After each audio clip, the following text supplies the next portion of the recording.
Hello guys, welcome back to my channel Aarohi vlogs and Radhe Radhe सभी को मेरी तरफ से।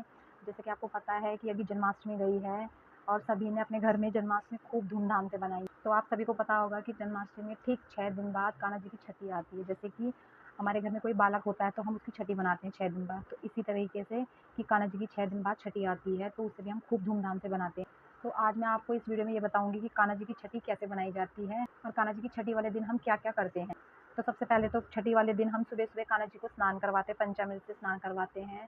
उस टाइम सुबह के टाइम हम कान्हा जी को नॉर्मली कपड़े भी पहना सकते हैं, आपकी मर्ज़ी है कि आपको नॉर्मली पहनाने हैं या नए पहनाने हैं, जैसी मर्ज़ी आप पहना सकते हैं। वैसे तो ख़ैर कान्हा जी की छठी दोपहर बाद बनाई जाती है, 4 या 5 बजे के करीब बनाई जाती है। तो जब हम 4 बजे के करीब कान्हा जी की छठी बनाते हैं, तो हम सबसे पहले कान्हा जी को सबसे पहले घी से मालिश की ज करते हैं। घी गाय का होना चाहिए, अगर गाय का नहीं हुआ तो आपके घर में जो भी शुद्ध घी हो, उससे हमें कान्हा जी की मालिश करनी चाहिए। पहले सबसे पहले जैसे हम अपने बच्चे की मालिश करते हैं बड़े प्यार से, और मालिश करते समय हमें कान्हा जी से बात भी करनी चाहिए, उनके गाने गाने चाहिए, उनके भजन गाने चाहिए। फिर उसके बाद हमें उनकी मालिश करने के बाद उन्हें थोड़ी देर एक अलग जगह पे बिठा देना चाहिए। जैसे हम बच्चे की मालिश करते हैं, थोड़ी देर बिठा देते हैं उन्हें। फिर उसके बाद हम कच्चा दूध लेंगे, सवा किलो या फिर 1 किलो की, जितने की इतने तक कि हमारे कान्हा जी यहाँ तक दूध से पूरे ढक जाए। कच्चा दूध होना चाहिए, गाय का होना चाहिए। गाय का नहीं हो तो आपके घर में जो भी अवेलेबल है वो दूध में हम कान्हा जी और 3 डुबकियाँ लगवाएँगे हम कान्हा जी को उसमें। उसके बाद हम कच्चे दूध में से कान्हा जी को निकाल देंगे, एक अलग बर्तन में बिठाएँगे, थाली में, साफ थाली हो, उसमें बिठा के हम कान्हा जी को फिर पंचामृत से नहलाएँगे। अगर आप पंचामृत से भी नहीं नहला पाएँगे तो हम उन्हें शुद्ध गंगा जल से नहलाएँगे।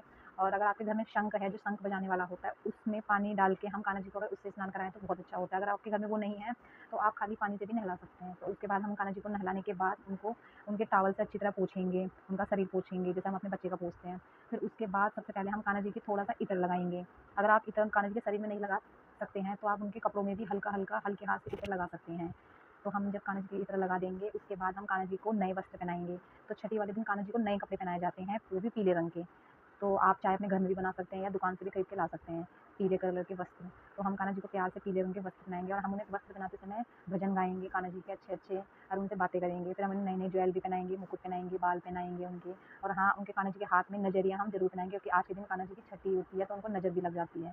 इसलिए हम कान्हा जी को नज़र के लिए हम उनको नजरिया पहनाएँगे हाथों में। उसके बाद हम उन्हें सब चीज़ पहनाने के बाद जो हमने कान्हा जी के लिए सजावट करी है, मंदिर बनाया है, हमने सजाया है, या फिर आप अपने घर के मंदिर में उन्हें पीले रंग के, उनकी बेड पे पीले रंग की चादर बिछाएँगे, फिर हम कान्हा जी को उसके ऊपर बिठाएँगे। उसके ऊपर बिठाने के बाद जो हमने घर में, सबको पता है कि आज छठी के सबको पता है कि आज के दिन, छठी वाले दिन क्या बनता है। कान्हा जी का फ़ेवरेट कढ़ी चावल बनते हैं और फुल्का बनता है, और आप चाहे तो आप कान्हा जी के लिए कुछ भी बना सकते हैं, बिना लहसुन प्याज का बनाएँगे पर कान्हा जी को भोग लगाने के लिए।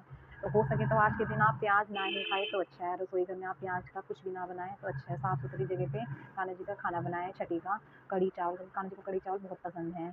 तो फिर हम कढ़ी चावल बनाएँगे, और कुछ भी मीठे में मिठाई वगैरह, फ्रूट्स वगैरह कुछ भी, मतलब सब कुछ आप रख सकते हैं, जो-जो आप बना सकते हैं। फिर हमें मंदिर में रखेंगे उनके लिए, कान्हा जी के लिए प्लेट में चावल, कढ़ी और फुल्के। कच्चा बनता है तो इसलिए हमें रोटी के फुल्के भी बनाने हैं कढ़ी चावल के साथ। फिर उसके बाद हम कान्हा जी के पास रखेंगे मंदिर में प्लेट लगा के। फिर उसके बाद हम एक दिया जलाना है देसी घी का, गाय का या कोई से भी घी का, और एक जलाना है हमें सरसों के तेल का। क्योंकि हम छठी वाले दिन, सबको पता है, जैसे हम अपने बच्चों की स्याही लगाते हैं, ऐसे हम कान्हा जी के लिए भी स्याही बनाएँगे। तो हम एक सरसों के तेल का दिया अलग जलाएँगे और हम स्याही निकालेंगे घर पे।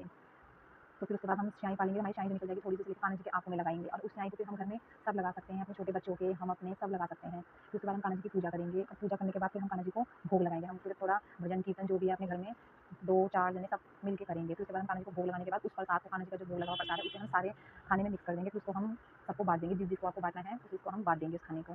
तो फिर उसके बाद इस तरह से हम कान्हा जी की छठी बनाएँगे।